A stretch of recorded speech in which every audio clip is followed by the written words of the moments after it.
Hello, bachcho. Let's read the question. The question is saying excretion of the nitrogenous waste in hydra takes place through the A में है flame cell, B में है nephridia, C में है nematocyst and D में है diffusion across the general body surface. तो आइए देखते हैं हम इसका की कंसेप्ट। तो अगर हम बात करें इसके की कंसेप्ट का तो इसका की कंसेप्ट हो जाएगा हाइड्रा। अगर हम बात करें हाइड्रा की तो हाइड्रा क्या है, ये एक सिलेंड्रेट या फिर निडेरियन है। लेकिन कैसा सिलेंड्रेट है? एक ससाइल सिलेंड्रेट है जिसका जो बॉडी फॉर्म है वो होता है सिलेंड्रिकल। सिलेंड्रिकल शेप होता है किसका? इसके बॉडी का। और इसका जो क्लास होता है वो कौन सा होता है? वो होता है आपका हाइड्रोजोआ। क्लास कौन सा हो गया? हाइड्रोजोआ। अगर फर्दर हम बात करें तो जब ये सिलेंड्रेट है, ये क्या है? ये सिलेंड्रेट या फिर निडेरिया है, निडेरिया। तो जब ये सिलेंड्रेट है तो इसका मतलब इसमें जो लेवल ऑफ ऑर्गेनाइजेशन होगा वो क्या होगा?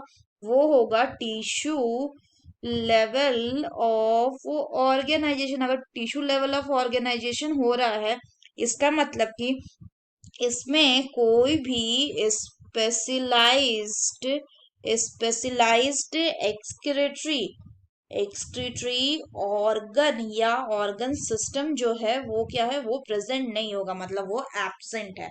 तो अगर हम बात करें कि अगर एब्सेंट है तो क्या होगा, इसका मतलब इसके केस में जो एक्सक्रीशन होगा वो किससे होगा? वो होगा वाया डिफ्यूजन। डिफ्यूजन, और डिफ्यूजन कहाँ से होगा? डिफ्यूजन होगा आपका through the general body surface, through the general body surface. तो अगर हम बात करें आगे, कुछ जो नाइट्रोजनस वेस्ट है वो एक्सपेल्ड आउट होता है along with the indigestible matter through the mouth also. लेकिन मेजोरिटी ऑफ द जो एक्सक्रीशन होता है नाइट्रोजनस वेस्ट का वो होता है through the general body surface via diffusion. So the correct option will be option D, that is diffusion across the general body surface. अगर हम बाकी ऑप्शंस की बात करें तो पहला बोल रहा है फ्लेम सेल्स। तो अगर हम बात करें फ्लेम सेल्स की तो ये क्या है? ये स्पेशलाइज्ड एक्सक्रीटरी सेल्स है जो जनरली मिलता है किसमें? फ्लैट वॉर्म्स में।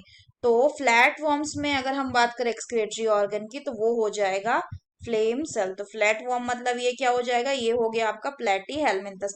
अगर हम बात करें नेफ्रीडिया की तो जो नेफ्रीडिया होता है ये एक्सक्रीटरी ऑर्गन किसमें है?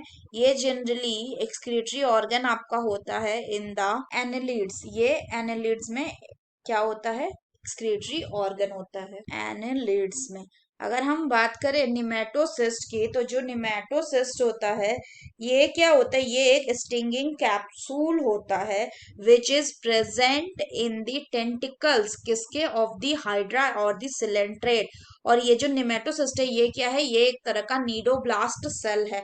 जो नीडोब्लास्ट सेल होता है उसी से नाम पड़ा Cnidaria. So that's all for the question बच्चों। Hope you understood it well. Best of luck.